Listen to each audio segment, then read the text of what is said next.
সবাইকে স্বাগত জানাচ্ছি। আমি ফিরোজ তোহা। শুরুতেই সংবাদ শিরোনাম। ইসরায়েল ফিলিস্তিন পুরোদমে যুদ্ধ চলছে, আর এই যুদ্ধের সর্বশেষ আন্তর্জাতিক গুরুত্বপূর্ণ আপডেট সংবাদ জানিয়ে দিব। শুরুতেই শিরোনাম। আলহামদুলিল্লাহ, লোহিত সাগর ও ভূমধ্য সাগরে আরও ৩ সফল অভিযান চালালো ইয়েমেন। এরপর জানাবো ইসরায়েলি গণহত্যার ব্যাপারে মুসলিম বিশ্বের নীরবতার নিন্দা জানালো ইরান। এরপর জানাবো নেটোর প্রতি চীনের হুঁশিয়ারি, প্রশান্ত মহাসাগরে অশান্তি আনবেন না। এরপর জানিয়ে দিব পাকিস্তানের সেনানিবাসে সন্ত্রাসী হামলায় ৮ সেনা নিহত। এবং সর্বশেষ জানাবো ট্রাম্পকে জয়ী করতে মাসে $৪৫ মিলিয়ন দেওয়ার প্রতিশ্রুতি ইলন মাস্কের। লোহিত সাগর ও ভূমধ্য সাগরে আরও ৩ সফল অভিযান চালালো ইয়েমেন। ইরাকি সন্ত্রাস বিরোধী যোদ্ধাদের সহযোগিতায় নতুন করে ৩টি ফিলিস্তিনি পন্থী অভিযান চালিয়েছে ইয়েমেনের সশস্ত্র বাহিনী। ওই বাহিনী মুখপাত্র ব্রিগেডিয়ার জেনারেল ইয়াহিয়া সারি আজ এসব অভিযানের কথা ঘোষণা করে বলেছেন, আল মাওয়াশি গণহত্যার প্রতিবাদে অভিযানগুলো চালানো হয়েছে। তিনি বলেন, লোহিত সাগরে বেন্তলি ১ নামক জাহাজে প্রথম হামলাটি চালায় ইয়েমেনের নৌবাহিনী, বিমান বাহিনী ও ক্ষেপণাস্ত্র বাহিনী। এই হামলায় বেশ কয়েকটি ড্রোন বিমান এবং ব্যালিস্টিক ক্ষেপণাস্ত্র ব্যবহার করা হয়। জেনারেল সারি জানান, দ্বিতীয় অভিযানটিও চালানো হয় লোহিত সাগরে। ওই অভিযানে একটি ড্রোন বোট দিয়ে চিওস লায়ন নামক তেল ট্যাঙ্কারে হামলা চালানো হয় এবং ড্রোনটি নিখুঁতভাবে ট্যাঙ্কারটিতে সরাসরি আঘাত হানে। ইসরায়েলি বন্দর অভিমুখে জাহাজ চলাচলের ওপর ইয়েমেন যে নিষেধাজ্ঞা আরোপ করেছে তা লঙ্ঘন করার দায়ে ওই দুটি জাহাজে হামলা চালানো হয়েছে। গাজা উপত্যকার ওপর ইসরায়েলি গণহত্যা শুরু হওয়ার পর 2023 সালের 7 অক্টোবর ওই নিষেধাজ্ঞা আরোপ করা হয়েছিল। ইয়েমেনের সশস্ত্র বাহিনী মুখপাত্র আরও জানান, তৃতীয় অভিযানটি চালানো হয়েছে ভূমধ্য সাগরে এবং ওই হামলায় ইরাকি সন্ত্রাস বিরোধী যোদ্ধারা ইয়েমেনকে সহযোগিতা করেছেন। ভূমধ্য সাগরে গতকাল অলিভিয়া নামক জাহাজে সফল হামলা চালানো হয়েছে। জেনারেল সারি জাহাজটি পরিচয় প্রকাশ না করলেও জাহাজ ট্যাঙ্কিং সংস্থা ভেসেল ফাইন্ডার বলেছে, অলিভিয়া হচ্ছে সাইপ্রাসের পতাকাবাহী রাসায়নিক ও তেলজাত সামগ্রীর ট্যাঙ্কার। ট্যাঙ্কারটি ইসরায়েলের মধ্যাঞ্চলীয় অ্যাশদদ বন্দরে নোঙর করা ছিল এবং এটি 13 জুলাই পূর্ব ভূমধ্য সাগরের দিকে যাত্রা করেছিল। জেনারেল সারি বলেন, শনিবার গাজাল আল মাওয়াশি এলাকার নিরাপদ অঞ্চলে ইসরায়েলি ভয়াবহ গণহত্যার প্রতিবাদে ওই 3 অভিযান চালানো হয়েছে। মাওয়াশি গণহত্যায় অন্তত 91 ফিলিস্তিনি শহীদ হয়েছেন।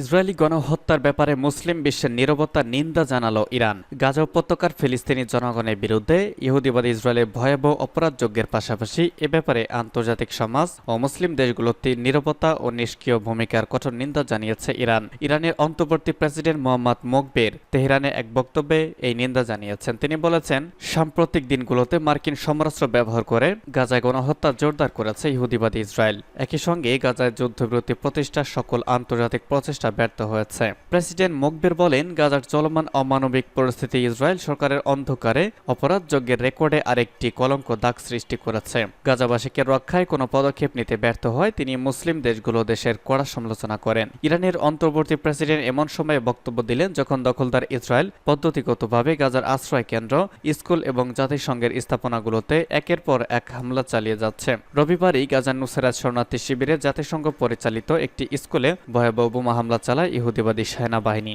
ওই হামলায় অন্তত 15 জন ফিলিস্তিনি শহীদ এবং অপর প্রায় 100 জন আহত হন। স্কুলটিতে হাজার হাজার ফিলিস্তিনি আশ্রয় নিয়েছিলেন। এর আগে শনিবার গাজার কথিত নিরাপদ অঞ্চল হিসেবে পরিচিত আল মাওয়াশি এলাকায় 2000 পাউন্ডের কয়েকটি শক্তিশালী বোমা নিক্ষেপ করেছে ইসরায়েলি সেনারা। ওই পাশবিক হামলায় অন্তত 91 ফিলিস্তিনি শহীদ এবং অপর 300 জনের বেশি আহত হন। এসব হামলায় বহু মানুষ নিখোঁজ রয়েছেন, যাদের লাশ ধ্বংসস্তূপের নিচে চাপা পড়ে রয়েছে বলে মনে করা হচ্ছে। নেটোর প্রতি চীন, এশিয়া ও প্রশান্ত মহাসাগরীয় অঞ্চলে অশান্তি আনবেন না। চীন বলেছে, উত্তর আটলান্টিক সামরিক জোট তথা নেটো জোট এশিয়া প্রশান্ত মহাসাগরীয় অঞ্চলে আতঙ্ক ছড়াচ্ছে এবং এভাবে এই অঞ্চলে অশান্তি ছড়িয়ে দিতে চায়। চীনা পররাষ্ট্র মন্ত্রণালয়ের মুখপাত্র লিন চিয়ান গতকাল এশিয়া প্রশান্ত মহাসাগরীয় অঞ্চল সম্পর্কে ওয়াশিংটনে নেটো জোটের মন্তব্যের নিন্দা জানিয়ে বলেছেন, এই বিবৃতি শীতল যুদ্ধের মানসিকতার ফসল এবং শত্রুতাপূর্ণ বাড়াগম্ভীর ভরপুর। তিনি শীতল যুদ্ধের মানসিকতা ও সংঘাতের নীতি পরিত্যাগ করতে নেটো জোটের প্রতি আহ্বান জানান, চীনের সঠিক চিত্র পেতে চীনের ঘরোয়া বিষয় নাক গলানো বন্ধ করতে, চীনের বিরুদ্ধে অভিযোগ বন্ধ করতে ও চীন ইউরোপ সম্পর্কে উৎপাত বন্ধ করতে এটা জরুরি বলে লিন জিয়ান মন্তব্য করেন। ন্যাটো জোট ইউরোপের অস্থিতিশীলতা সৃষ্টি করছে বলে অভিযোগ করে চীনা পররাষ্ট্র মন্ত্রণালয়ের মুখপাত্র আরও বলেছেন, চীন তার নিরাপত্তা ও সার্বভৌমত্বের নিষ্পত্তিমূলক সুরক্ষা করছে এবং রক্ষা করছে নিজের উন্নয়নের অধিকার। লি জিয়ান জোর দিয়ে বলেছেন, আফগানিস্তান ও লিবিয়ার ট্র্যাজেডি এটা দেখিয়েছে যে ন্যাটো জোট কখনোই যেখানে উপস্থিত হয়েছে সেখানেই দাঙ্গা অস্থিরতা সৃষ্টি করছে।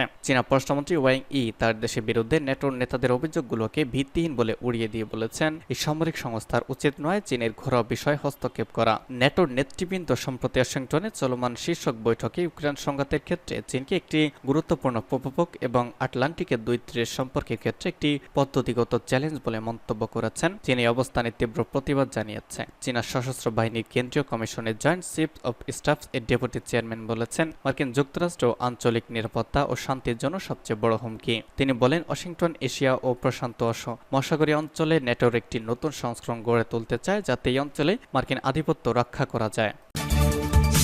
পাকিস্তানের সেনানিবাসে সন্ত্রাসী হামলায় ৮ সেনা নিহত।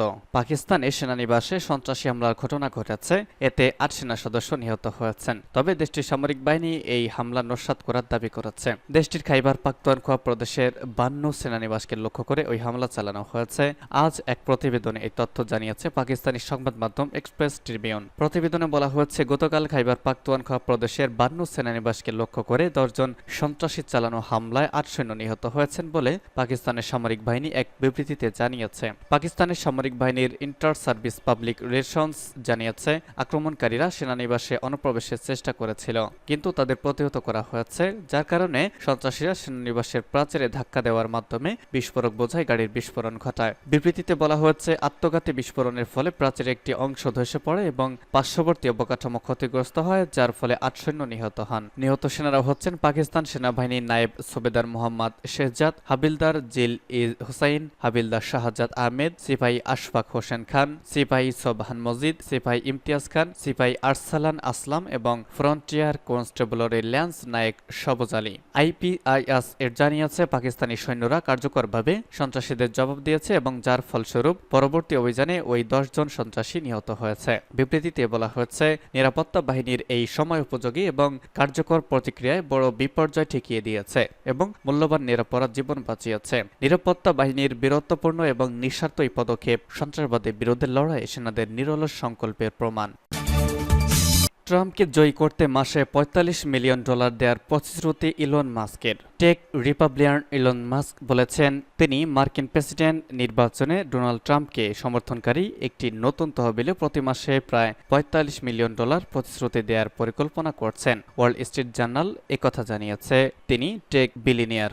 ওয়াল স্ট্রিট জার্নাল তাদের প্রতিবেদনে বলেছে, ইলন মাস্কের অনুদান America PAC political action committee নামে একটি রাজনৈতিক তহবিলে যাবে, যা নভেম্বরের সাধারণ নির্বাচনের আগে সুইং স্টেটের বাসিন্দাদের মধ্যে ভোটার নিবন্ধন, প্রারম্ভিক ভোটদান এবং মেল ইন ব্যালট প্রচারে কাজে লাগানো হবে। নতুন তহবিলের বেশ কয়েকজন প্রধান সমর্থকদের মধ্যে মাস্ক একজন। তহবিল সরবরাহে অন্যদের মধ্যে প্যালান্টিরের সহ প্রতিষ্ঠাতা জো লন্সডেল, কানাডার সাবেক মার্কিন রাষ্ট্রদূত কেলি ক্রাফট এবং ক্রিপ্টোকারেন্সি বিনিয়োগকারী টাইলার এবং ক্যামেরন ওয়েঙ্কলেভস সহ অন্যান্যরাও রয়েছেন। সাবেক প্রেসিডেন্ট ট্রাম্প পেনসিলভেনিয়ায় বাটলারে একটি রাজনৈতিক সমাবেশে গুলি থেকে বেঁচে যাওয়ার পর টেসলার প্রতিষ্ঠাতা ইলন মাস্ক শনিবার মার্কিন প্রেসিডেন্ট হিসেবে ট্রাম্পের প্রার্থিতাকে আনুষ্ঠানিকভাবে সমর্থন করেছেন। মাস্ক সোশ্যাল মিডিয়া প্ল্যাটফর্ম এক্সে লিখেছেন, আমি প্রেসিডেন্ট ট্রাম্পকে সম্পূর্ণরূপে সমর্থন করি এবং তার আশু আরোগ্য কামনা করি। $250 বিলিয়ন আনুমানিক সম্পদ সহ বিশ্বের সবচেয়ে ধনী ব্যক্তি মাস্ক 2024 সালে মার্কিন নির্বাচনের সময় ট্রাম্পের সাথে ক্রমবর্ধমান বন্ধুত্বপূর্ণ হয়ে উঠেছেন।